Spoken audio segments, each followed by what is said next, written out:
Hi, welcome to Solutions for Seniors. I'm Linda Pellerin with the Shepherd Center of Charlotte. We're a nonprofit agency that uses senior volunteers to help other seniors. And this show is designed to give you more information about what's out there in the Charlotte community for the senior population. So sit back and enjoy it. I think you'll have a good time. Today our guests are Dr. Michael Smith. He is a naturopath with Carolina's Natural Health Center in Matthews. And along with him, we have Mary Lou Buck. She is a yoga instructor, has been a yoga instructor for a very, very long time.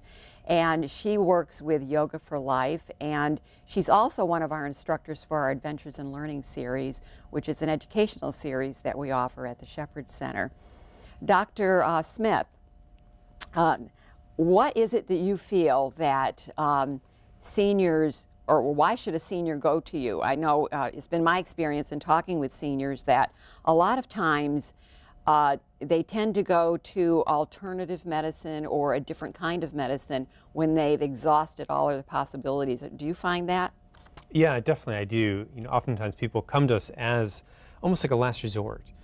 And, my preference would be that that's not always the case, that they come to us, early on if they have a health issue or health concern.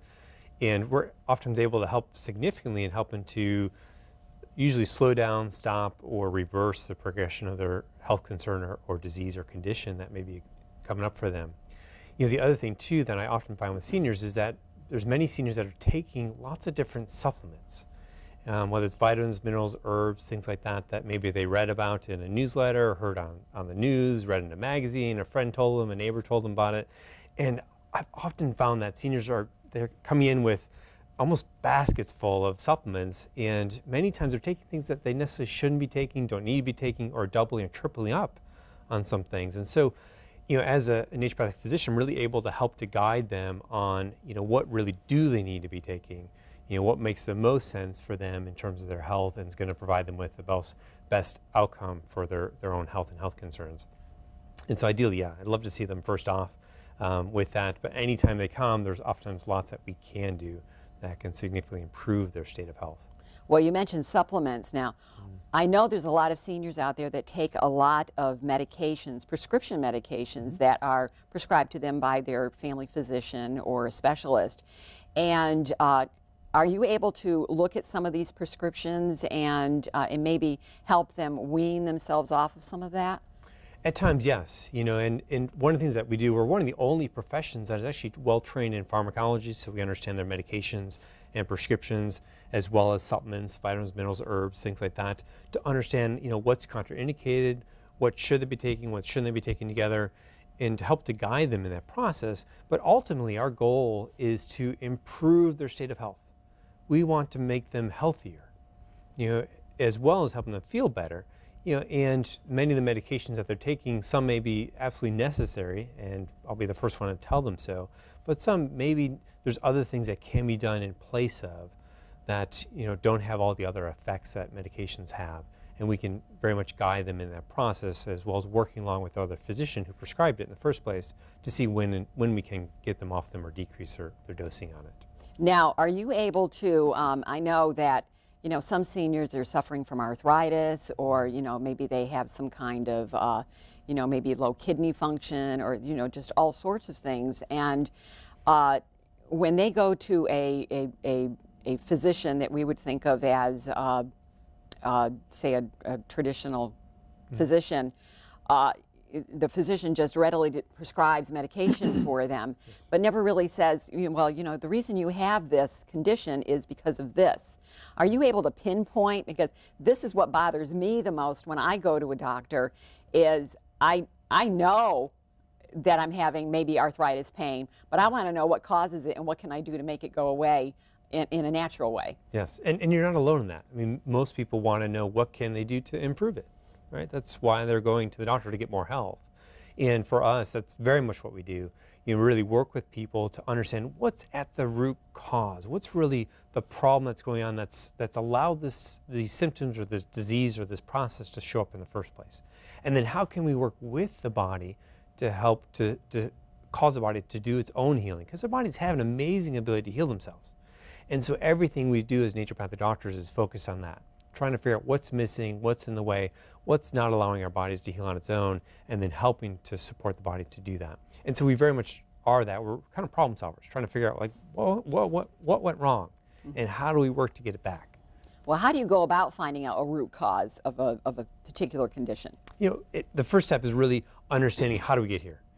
So we take a very detailed intake with patients. My initial intakes are anywhere from an hour and a half to 2.5 hours. To really understand, how do we get here to where we are today? Because your state of health right now today is the culmination of everything in your life up to this point in time. Well, that's pretty scary. Well, it is. Yeah. And so if we really look at how did we get here, that helps me to better understand how do we get back to better health again. And that's part of the process that we go through in trying to figure that out with patients.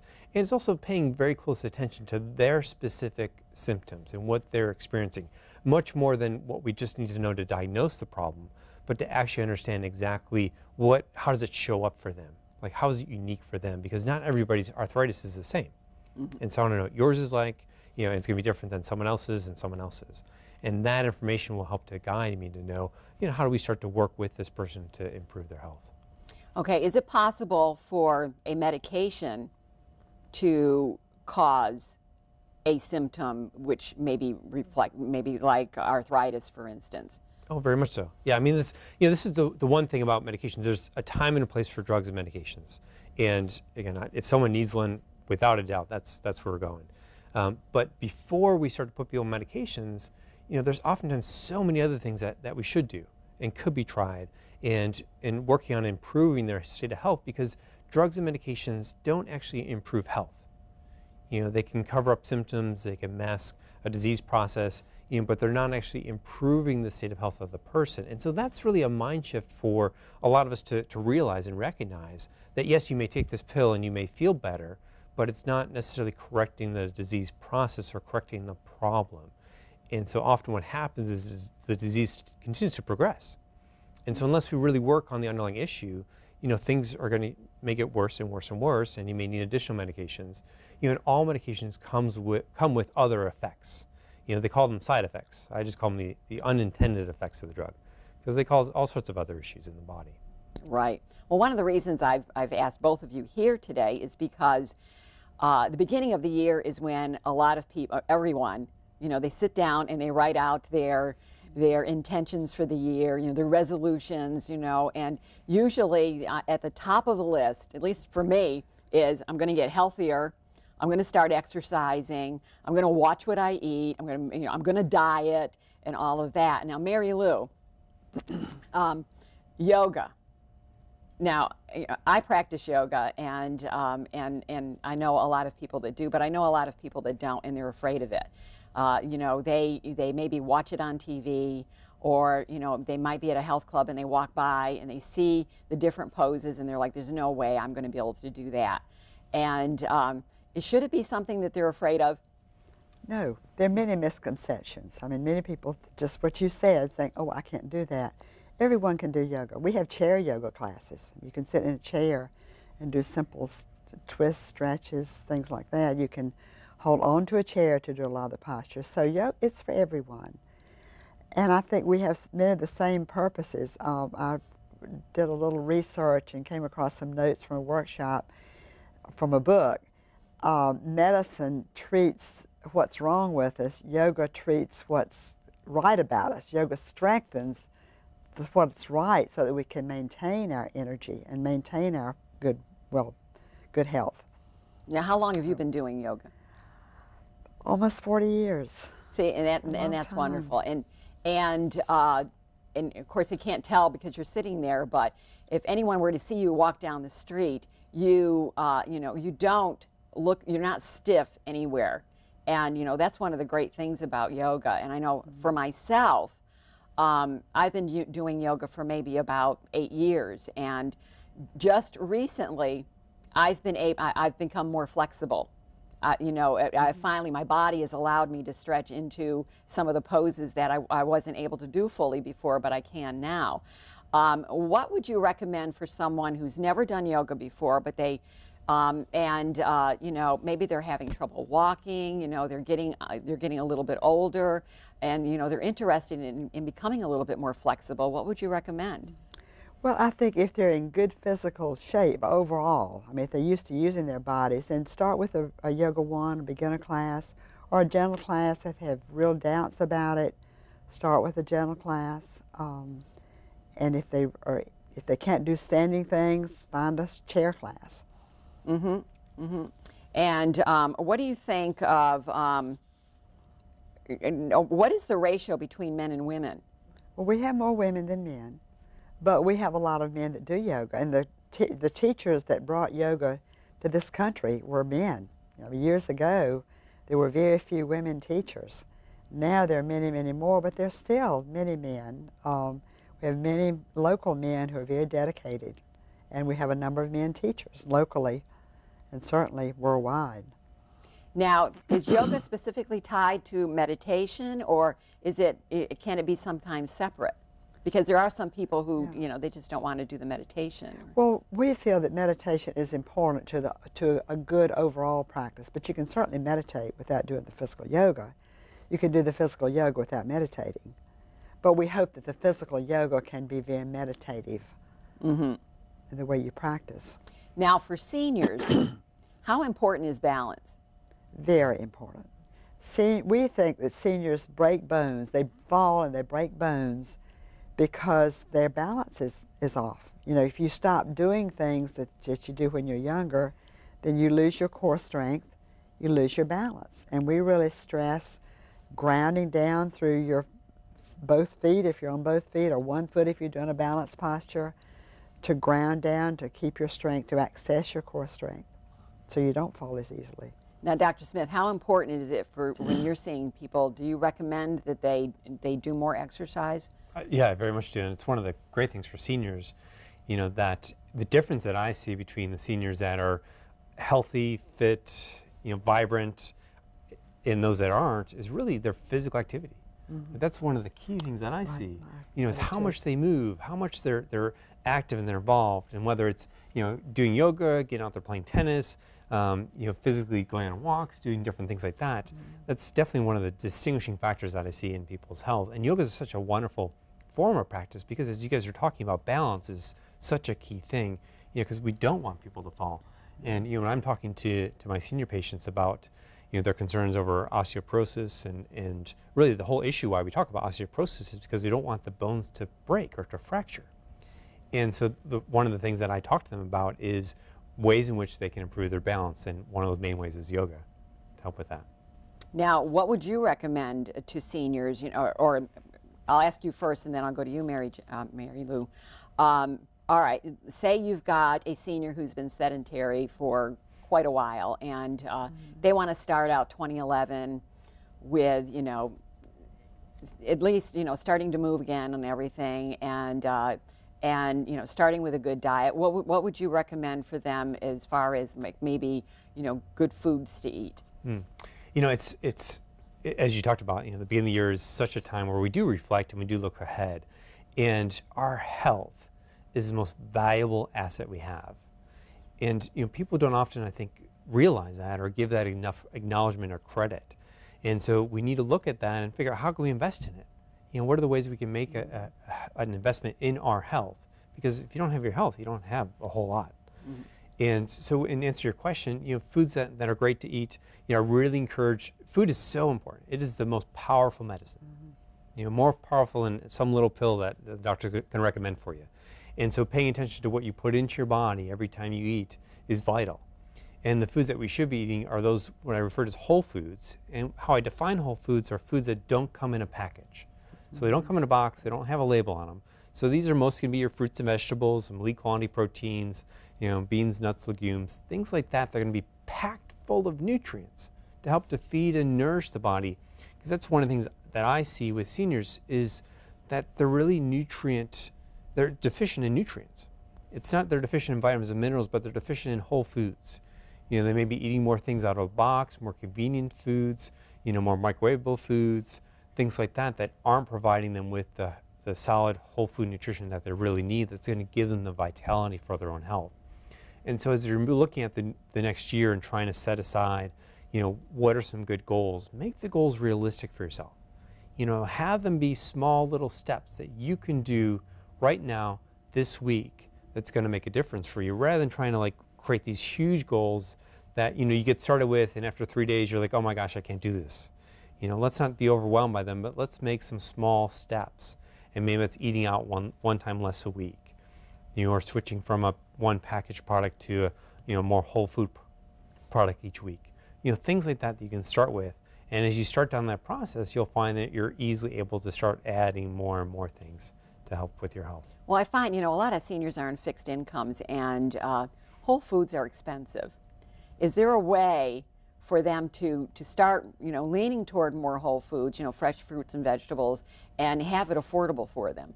Yeah, I think there absolutely is. And I think when you really look at the costs of it all, they're not all that much more expensive. And certainly when you factor in the health benefits and the decreased medical costs and expenses, I know some people's medication costs are hundreds of dollars a month. And, if we can work on getting them off some of those by switching to a more whole food diet, it's a win-win across the board. And so looking at things, certainly eating in season is going to be less expensive, and also utilizing frozen fruits and vegetables. And I know for seniors, sometimes they're preparing smaller meals, either for 1 or 2 people. And so frozen fruits and veggies work out great, because you can take out just what you need, and they're just as nutritious oftentimes as fresh foods. I would stay away from the canned veggies, because they're oftentimes cooked to death, and there's very little nutrition left in them. So fresh or frozen are much better options for them.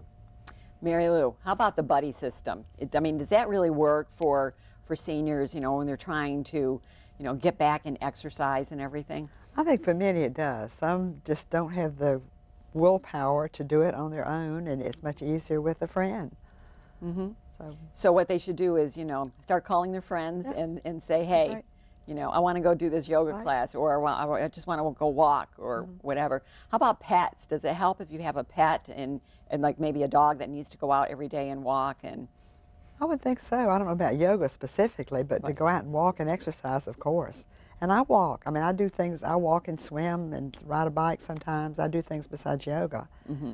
So it's a good overall fitness, but yoga really works the whole body, stretches, Right. strengthens. We can talk a little bit more about, ways that seniors can, start the year off right. We've touched upon nutrition. We've touched upon, some of the medications they're taking and everything. We've touched upon the exercise. What else can you, what else would you want to say to seniors as far as, trying to become a little bit more healthy in 2011? Well, I think it'd be great to get out some paper and a pen and start to write down, like, what do you want?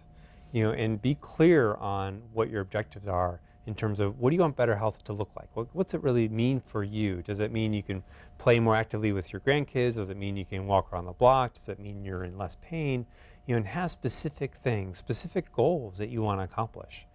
And then from there, I really recommend starting small, because it's really the little things that'll add up and make a difference. And whether it's trying to do yoga class once or twice a week to get started with and get a flavor of that, or starting to take a walk, things like that, they can start to get them moving in the right direction, is a really great way to do it. And having an ongoing purpose and a way to connect with others is also really important for seniors. Because sometimes they tend to, what I've seen oftentimes is some seniors will tend to not be as involved as they may have been in the past, and missing those connections with other people or groups is something we want to be able to help to reconnect them with. Right, So finding like ways they can plug in. isolation or whatever. Yes. Yes. And I think that people need to realize that yoga works on all systems of the body. It's not just physical exercise. It's not just meditation. It's great for circulation. We put our legs up in the air, arms up in the air to get the blood, all the fluids flowing through the body. It's great for digestion, elimination, breathing. If you sit like this all the time, you don't breathe adequately. You don't get enough oxygen in your cells. Cardiovascular, if you do a good active yoga workout, you can get your heart beating. You don't have to go out and run to get your heart going. Well, Mary Lou, how about you show us a couple poses, mostly like for balance, that, and Dr. Smith and I will try these with you. I don't know how well they'll be, but we can go over here and try those so you can show some of the seniors some of the easy things that they can start out with. Okay, let's go ahead Well, and and I do really that. stress that you go to only as far as you can go. Like, your feet may be this wide apart, someone else's feet may be this wide apart. So you do what you can do. Okay, well, let's go ahead and try that. Let's start with the warrior posture. We'll do a little flow. So you can start with your feet apart. Let the outside of your feet line up with the ends of the carpet, as if you're with your yoga mat. And you might, did you want to take your shoes off? Are you okay with your shoes? So line up. We don't want Mike to take his shoes off. Then arms out. And if your arms get tired, then you can put your arms down. Start with your right foot, turn your toes in, turn your whole right leg out so your knee faces up, and you can bend and straighten a few times to warm it up. And then drop down. Keep this leg very strong. This one's strong, but let your knee bend and come right over your heel. So position your foot so your shin is vertical, the knee is right over the heel. Stretch out as you drop down. Soften your face like a half smile. Feel your strength. And breathe. We'll take it into triangle. Reach up with your right arm, straighten your right leg. And then let your arms windmill without moving your body. This is triangle. If this arm can't reach up, it can go around your back. And then if you want to move to another posture, lateral angle. The leading knee bends. This arm can stay around your back or it can come over your ear. There are a lot of variations. To come out, just reach up, press down, and come up. If you can't do your legs as wide apart, bring them in a bit. The other side. So find the place your left knee is directly over your heel. Turn your head to look out over your fingers. Soften your shoulders, your face. Let it feel good. Keep your core very strong. To go into triangle, reach up a little more stretch for the underside of your body. Straighten your left leg. Keep your tailbone tucked under a bit and this shoulder roll back. And then without moving your legs or torso, move your arms into triangle. An option is to bring your left arm behind your back and breathe. Long breaths. Gaze up at your fingers, or you can look down if you need to. Move into lateral angle, bend the leading knee. Drop the other arm over your ear. And we'll come up. And then come back to just a nice standing alignment. Balance is important. Your feet are grounded, they're parallel. Spread your toes, press into four corners. And just shift your weight to one foot and lift the other foot up. Or if you can't get it off the floor, just keep it on the floor, but feel the core working. You're grounding down through this leg so your core is strong, and this foot can come wherever it can. A familiar posture is a tree. Hands over heart, big toe on the floor, or the foot can be right beside your leg. Okay, and then down. And you might want to roll your shoulders and check out if you've had any tension. And the other side. So just hands on your heart. That's actually the only side I can do. Okay. Well, keep your foot on the floor. Okay. Your hands can be over your heart or they can be overhead. Okay. And then come out very slowly. And always take a moment to focus on your breath, to feel very grounded. You can just stop and do a little standing meditation. As Mary Lou is doing this, I'd like to thank everyone for watching today. You can go ahead and we can stay in our little position here. Thank you, Mary Lou Buck. She is with Yoga for Life. And thank you, Dr. Smith, especially for being a good sport and trying this yoga stuff with us. And he is with Carolinas Natural Health Center. And, please go to the Shepherd Center website. We have a lot of information there, and if you're watching this and you want to share this program with others, we should have it posted on our website, which is www.shepardcharlotte.org. Or you can call the Shepherd Center office, 704-365-1995. Thank you all for joining us. We'll be back again next month, and we'll have a couple, our guests next month will be Bill Romeo with American Prosperity Group. And I can't remember the other guest at the moment, but, and Jan Feltz with AARP. She is with the Tax Aid Program. And they're going to be talking about, well, taxes and what you can do with your money and what you can do to not have to pay so much in taxes. So we look forward to seeing you, and thank you all for joining us.